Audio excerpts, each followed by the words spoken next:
أيمانكم يردوكم على أعقابكم فتنقلبوا خاسرين بل الله مولاكم وهو خير الناصرين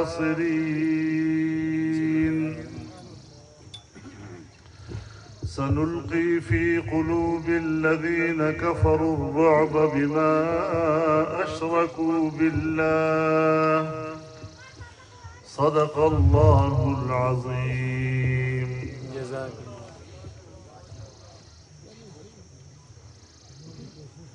جناب صدر محترم،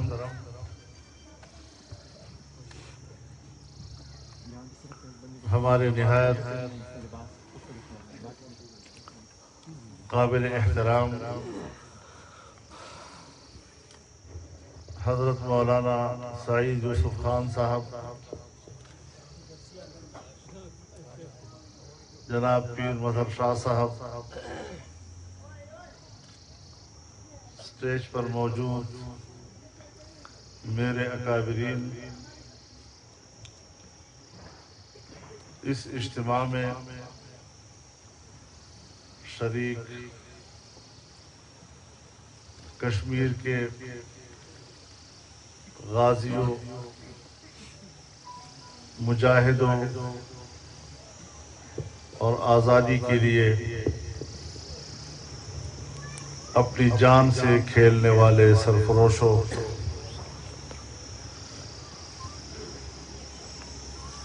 آپ حضرات نے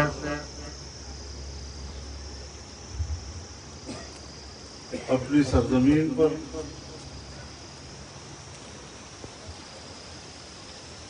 اور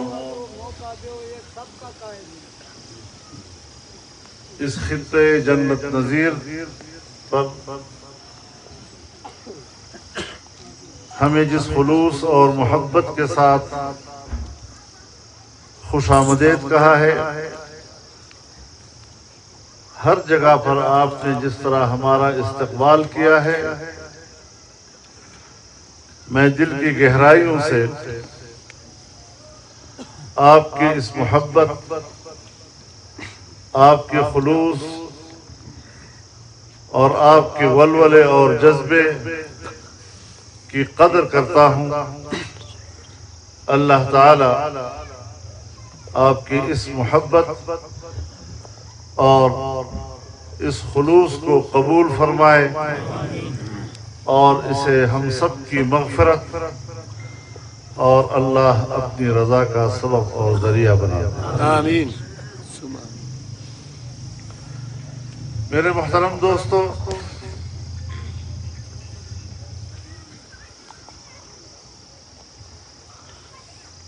آزادی ایک بہت بڑی نعمت ہے، اور اسی لیے دین اسلام نے آزادی کو انسان کا پیدائشی حق قرار دیا ہے۔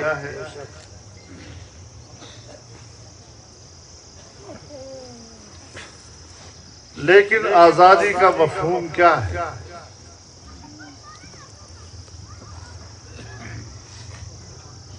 ہر قوم، چاہے وہ مسلمان ہو یا غیر مسلم، آزادی کی بات کرتا ہے، آزادی کا حق مانگتا ہے، آزادی کے لیے میدان میں نکلتا ہے اور قربانیاں دیتا ہے۔ مجھے دوسرے لوگوں سے غرض نہیں، لیکن بحیثیت مسلمان کے ہماری نظر میں آزادی کس چیز کا نام ہے؟ ایک دوست نے مجھ سے پوچھا، اور بڑی بے تکلفی سے پوچھا کہ آپ جو مولوی صاحبان ہیں، صبح و شام ہمیں ایک ہی درس دیتا ہے اللہ کی بندگی کرو. آپ تو صرف بندگی کا درس دیتے ہیں، لیکن جب سڑک پر نکلتے ہیں تو پھر آزادی کا نعرہ لگاتے ہیں. بندگی اور آزادی کے تصور میں تو تضاد ہے. تو یہ کیا مسئلہ ہے؟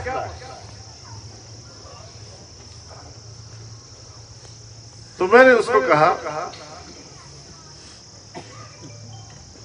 کہ آزادی کے مفہوم کو سمجھنے کے لیے ذرا آپ اپنے خاندانی ماحول میں آ جائیے. ہمارے گھر کے اندر اور ہمارے خاندان میں ہمارا باپ ایک ہوتا ہے،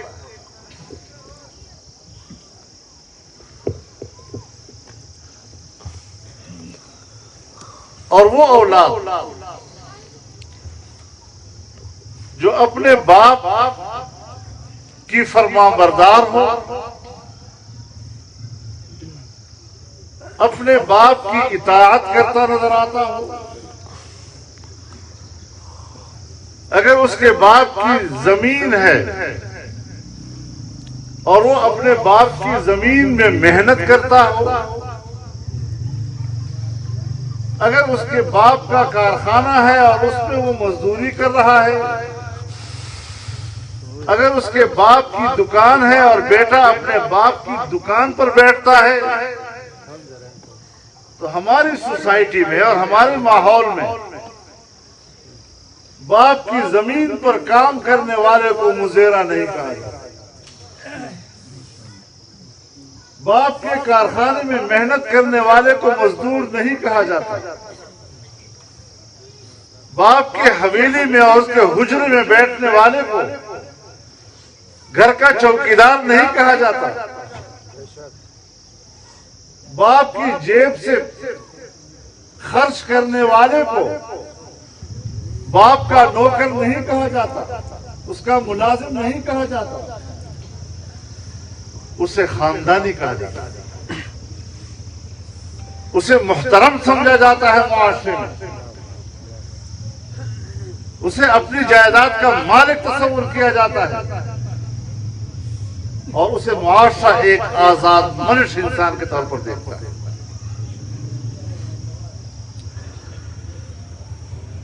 جس طرح گھر میں باپ ایک ہے، اس طرح کائنات کا خالق ایک ہے. اب جو قوم اللہ پر ایمان لائے، اللہ کے دین پر ایمان لائے، اللہ کی اور صرف اللہ کی عبادت کرتی ہوئی نظر آئے، تو اسے بھی غلام نہیں کہا جاتا. ایک اللہ کی بندگی کرنے والا اور اسی کو عبادت اور اطاعت کا مستحق سمجھنے والا اگر دنیا میں کوئی ایسی قوم رہتی ہے، یہی اس کی آزادی کی علامت ہے. اور جس طرح ہم گھر میں بعض دفعہ مجبور ہو کر معاشی تنگی کی وجہ سے کسی کی زمین پہ جا کے مزدوری کرتے ہیں، کسی کی دکان پہ جا کے بیٹھتے ہیں، کسی کے کارخانے میں مزدوری کرتے ہیں، تو ہمیں مزیرہ بھی کہا جاتا ہے، ہمیں مزدور بھی کہا جاتا ہے، اور ہمیں نوکر بھی کہا جاتا ہے. اس طرح اپنے رب کو چھوڑ کر دوسری قوموں کی اطاعت کرنا اور ان کے سامنے سر جھکانا، یہ بھی غلامی کی علامت ہے.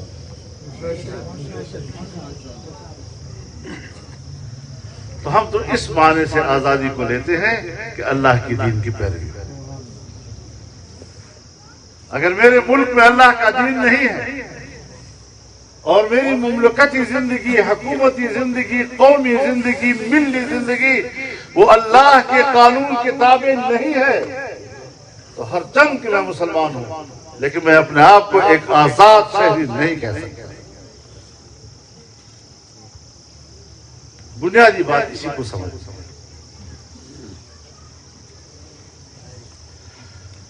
ہم نے پاکستان حاصل کیا،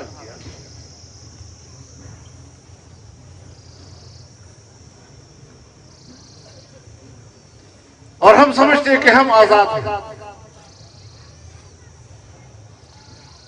ہم نے انگریز سے آزادی حاصل کی، ہم نے ہندو سے آزادی حاصل کی۔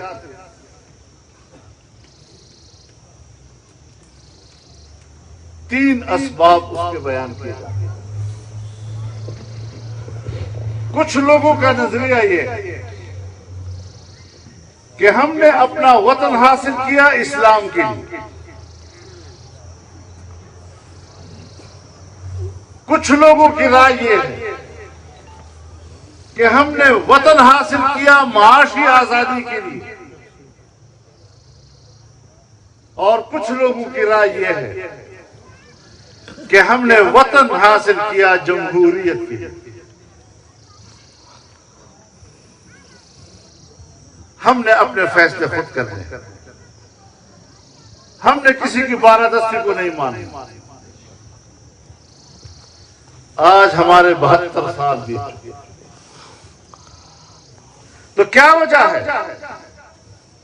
کہ اسلام کی بات کرنے والے اور اسلام کو آزادی کا مقصد سمجھنے والے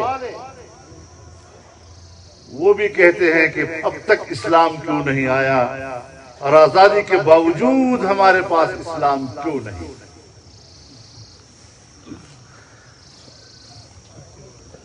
جو لوگ سمجھتے ہیں کہ ہم نے معاشی آزادی کے لیے وطن حاصل کیا، وہ بھی آج کہتے ہیں کہ تو پاکستان میں معاشی آزادی تو نہیں ہے، معاشی خوشحالی بھی نہیں ہے۔ آج آپ دیکھ رہے ہیں ہمارے ملک کی معیشت کا کیا حال ہو گیا۔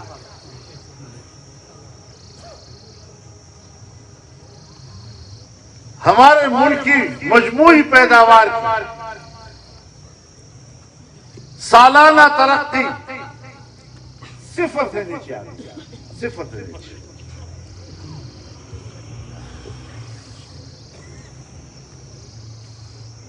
تو وہ بھی پریشان ہے کہ جس نظریے سے ہم نے وطن حاصل کیا تھا وہ تو نہیں ہے،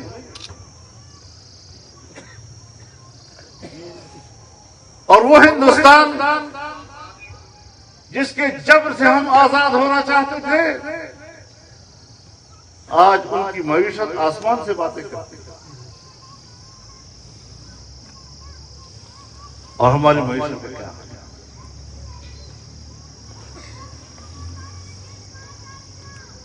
جن لوگوں کا نظریہ یہ ہے کہ ہم نے جمہوریت کے لیے ملک حاصل کیا، 70 سال ہمارے گزرے ہیں، تو اکثر سال ہمارے، اکثر مدت، اکثر عمر ہماری مارشل لاؤ میں گزری ہے۔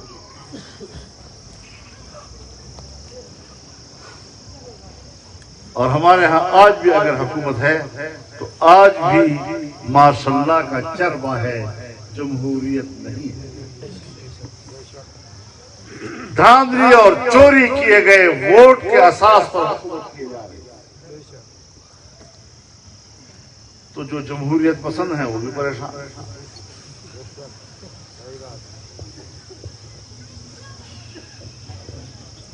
اب ان سوالوں کا ہم نے حل کیسے تلاش کرنا ہے؟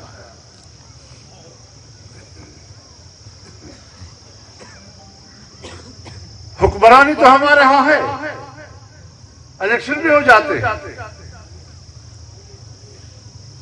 لیکن سب کچھ پیچھے کی طرف کیوں جا رہا ہے، جس کو ہم ترقی معکوس کہتے ہیں، الٹے پاؤں ہم پڑھ رہے ہیں۔ میرے دوستو، جب تک آپ روایتی سیاست سے نہیں ہٹتے، جب تک آپ نظریاتی قوتوں کو نہیں پہچانیں گے، جب تک ملک کا نظام ان کے ہاتھ میں نہیں آئے گا کہ جو اقتدار کو اپنی ذاتی دولت کمانے کا ذریعہ نہیں، قوم کو مالا مال بنانے کا سوچتے ہیں۔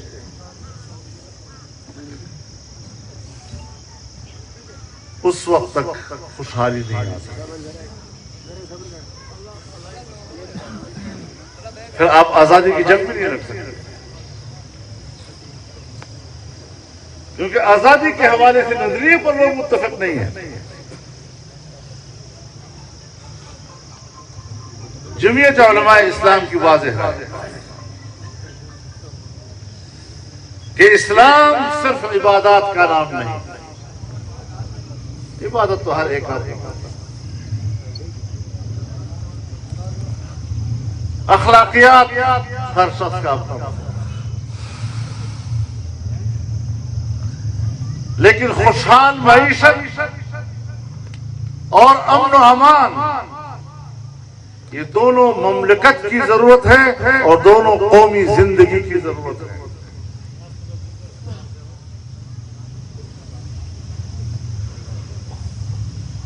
تو ظاہر ہے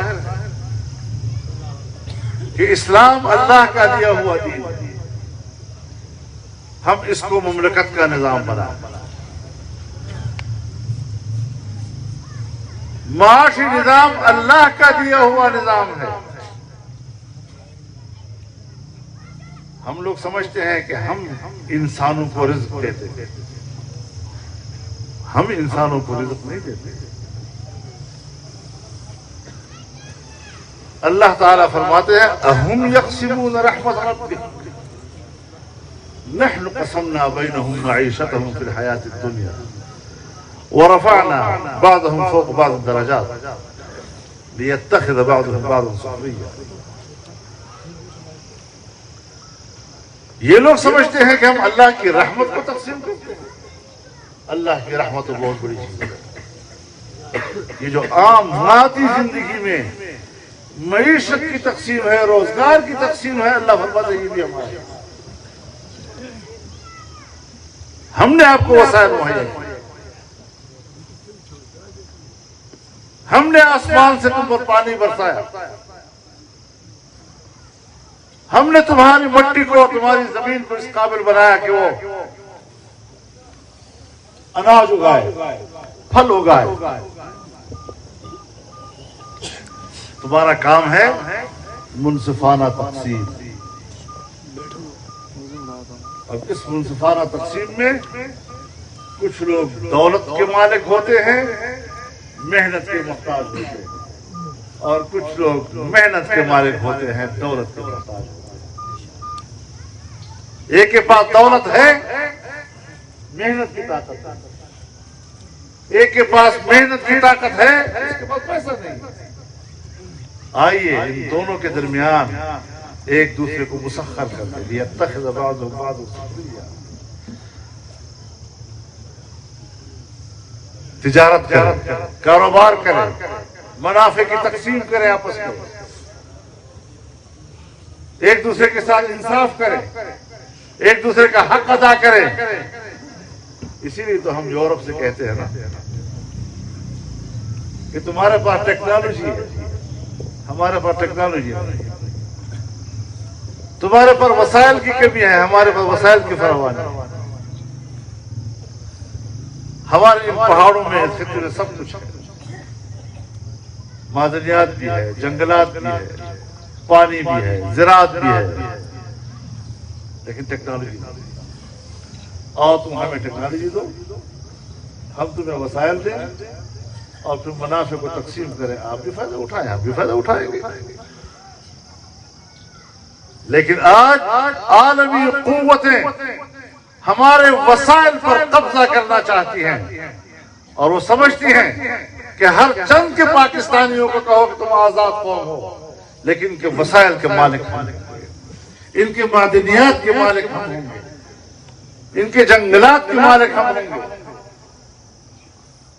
زمین کے نیچے تیل کے مالک وہ ہوں گے، گیس کے مالک وہ ہوں گے، کوئلے کے مالک وہ ہوں گے۔ اس طرح تو پھر نہیں چلتی زندگی۔ اس نظریے کو لے کر ہم اٹھے ہیں،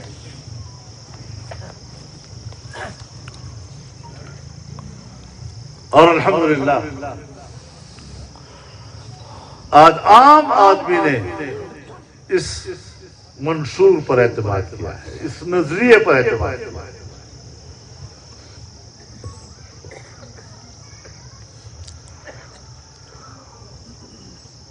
اللہ نے موقع عطا کیا ہے کہ ہم آپ کے پاس آئے ہیں، اور آپ حضرات نے اپنی پارٹی وابستگی سے بالاتر ہو کر، حتیٰ کہ مسلکی وابستگی سے بھی بالاتر ہو کر ہمیں جو عزت بخشی ہے، ہم اس پر آپ کے شکر گزار ہیں۔ اسی لیے ہم جب اپنے نظریے کی دعوت دیتے ہیں تو سب کشمیریوں کو دے رہے ہیں۔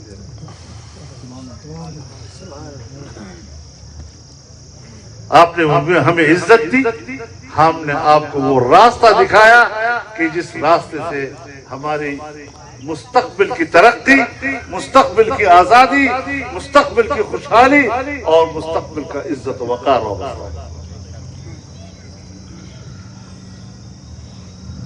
انشاءاللہ اسی راستے میں،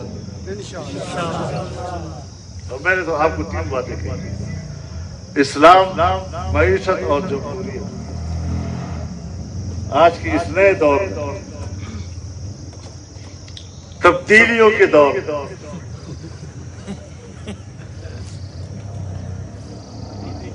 ہمیں اپنی تہذیب سے بھی محروم کیا جا رہا ہے۔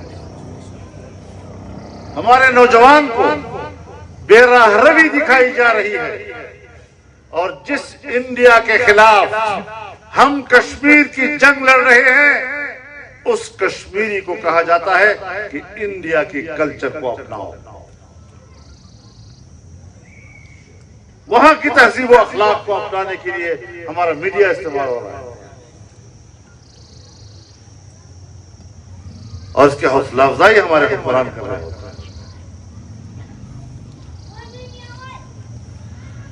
تو ہمیں بڑے انقلابی انداز کے ساتھ آگے بڑھنا ہے۔ یہ ملک ہمارا ہے، اس ملک کے یہ ادارے ہمارے ہیں، ہم سے کوئی نہ لڑے، ہم کسی سے نہیں لڑتے۔ ہاں، یہ ضرور نظریہ رکھتے ہیں کہ ہر ایک کا اپنے فرائض اور اپنے اختیارات کا ایک دائرہ ہے۔ اگر آپ اپنے گھر میں اور اپنے زمین میں محنت کرتے ہیں، کام کرتے ہیں، کمرہ نیا بناتے ہیں، کمرہ گراتے ہیں، تو آپ کا اختیار ہے، آپ کو کوئی کچھ نہیں کہتا۔ لیکن آپ نے اگر پڑوسی کی زمین میں مداخلت کی، پڑوسی کے گھر کا کمرہ گرا دیا، اور اسے آپ 1000 کہیں کہ میں آپ کے گھر کا کمرہ نیا بنا کے دے رہا ہوں آپ کو، ہر چند کے آپ اس کو کہیں کہ میں آپ کو اس سے اچھا کمرہ بنا کر دے رہا ہوں، وہ آپ سے کہتا ہے آپ ہوتے کون ہے میرے گھر میں؟ اپنے حویلی کے اندر تمہارے اختیار کو تسلیم نہیں کرے گا۔ اپنی زمین میں آپ 1000 کہیں کہ بابا اپنے زمین میں ہل چلا رہا ہوں، اس میں دانہ ڈال رہا ہوں، آپ کی زمین میں بھی میں ہل چلا رہا ہوں، آپ کی زمین میں دانہ ڈال رہا ہوں، آپ کیوں خفا ہو رہے ہیں؟ وہ آپ سے کہا ہوتے کون ہے میری زمین میں؟ گھسنے والے۔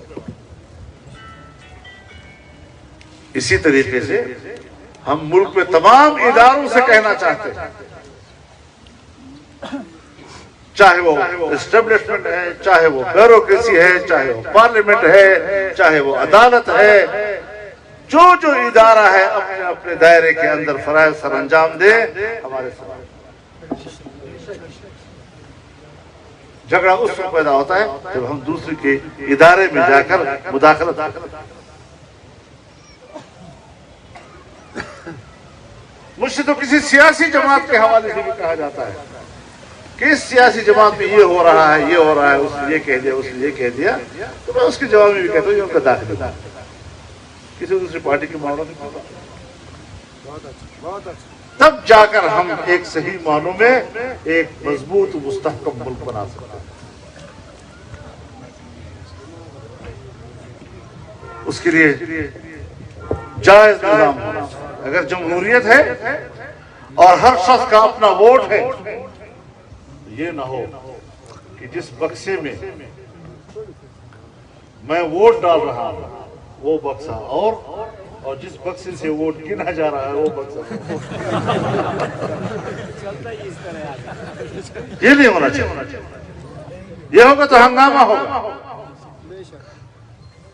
اس بنیاد پر حکمران آئے گا تو میں آپ ہزار اس کی حفاظت کرے، میں اس کو ڈمی حکمران کروں۔ نعرہ تکبیر! قائد جمعیت تیری عظمت کو، قائد جمعیت تیری بصیرت کو، قائد جمعیت تیری سیاست کو۔ اصول پر کوئی سودا نہیں ہو سکتا۔ ہاں، ہم تدریجی اصلاحات کے نظریے پہ کام کر رہے ہیں، ہم بندوق کی سیاست پہ بات نہیں کر رہے، ہم جبر کی بنیاد پر بات نہیں کر رہے۔ ہمارا اسلوب دعوت کا ہے اور ہمارا اصول جمہوری اصول ہے جو ہمیں آئین عطا کرتا ہے۔ یہ آئین ہمارے درمیان معاہد ہے۔ آپ کے کشمیری بھی ایک آئین ہے، پوری قوم پابند ہے اس کی۔ پاکستان میں بھی ایک آئین ہے، پوری قوم پابند ہے اس پر عمل درآمد۔ ہم نے اس آئین کو تسلیم کیا۔ ہاں، جہاں ہمیں اختلاف ہے اور ہم چاہتے ہیں کہ تبدیل ہو، اس کے لیے بھی پارلیمنٹ اور مساوی ادارے موجود ہیں، لیکن پارلیمنٹ تو ہونا۔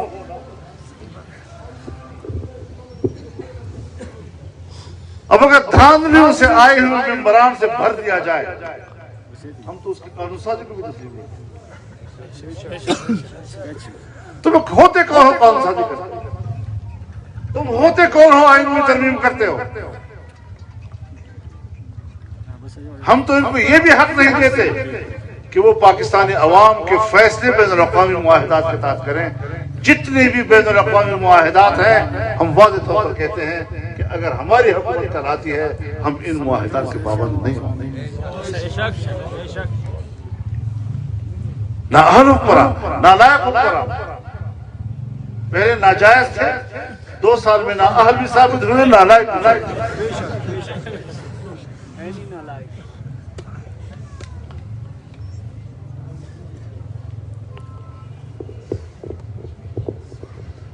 تو ناجائز تو اولاد ہو، لوگ اس اولاد کو بھی تسلیم نہیں کرتے۔ تو ناجائز حکومت ہو گئی۔ تو اس اعتبار سے الحمدللہ ہم پورے استقامت کے ساتھ اور علی وجہ البصیرت اللہ پر توکل کرتے ہوئے اس میدان میں ہیں۔ اور آزادی کے معنی میں نے بتا دیے کہ ایک اللہ کی اطاعت، ایک اللہ کی عبادت، اور اسی کو خیر و شر کا مالک سمجھتے ہیں۔ کوئی مائی کا لال مت سوچے کہ وہ کسی خیر کا مالک ہے یا کسی شر کا مالک ہے یا کسی طاقت کا مالک ہے اور طاقت سے ہمیں مغلوب کر دے گا۔ ہم طاقت سے مغلوب ہونے والے نہیں، ہم اللہ کے دین کے سہارے دوسروں پر روک ڈالنے والے ہیں۔ نعرہ تکبیر! قائد جمعیت تیری عظمت کو، قائد جمعیت تیری سیاست کو، کشمیریوں کے حقیقی ترجمان قائد کشمیر مولانا سعید یوسف خان، قائد جمعیت مولانا فضل الرحمان۔ ہمارے مجاہد بھائی پیر مظہر شاہ جنہوں نے ہماری میزبانی کی ہے، ان کے رفقا نے ہماری میزبانی کی ہے۔ آج آپ کا یہ بڑا اجتماع، بڑا ہجوم یہاں پر موجود، ظاہر ہے اس خطے کی آپ نمائندے ہیں، آپ نے ہماری میزبانی کی ہے، میں اس کے لیے شکر گزار ہوں۔ اور جیسے مولانا سید یوسف خان صاحب آج کہہ رہے تھے کہ ہم تو آنے والے الیکشن میں بھی پیر مظہر شاہ کو قوم کا نمائندہ دیکھنا چاہتے ہیں۔ اللہ انشاءاللہ العزیز اس محاذ پر ہم نے اپنے نظریات، اپنے اصول اور قوم کے ساتھ ایک مضبوط کمٹمنٹ کے ساتھ میدان میں آنا ہے، اور آپ سے امید رکھتا ہوں کہ آپ کی آج کی یہ عزت جو آپ نے ہمیں دی ہے، یہ صرف آج کے لیے نہیں ہوگی، آنے والے مستقبل میں بھی آپ کی ان روایات کو تسلسل ملے گا، اس رویے کو تسلسل ملے گا، اور اللہ تعالیٰ اپنی رضا کے لیے ہم سب کو قبول فرمائے۔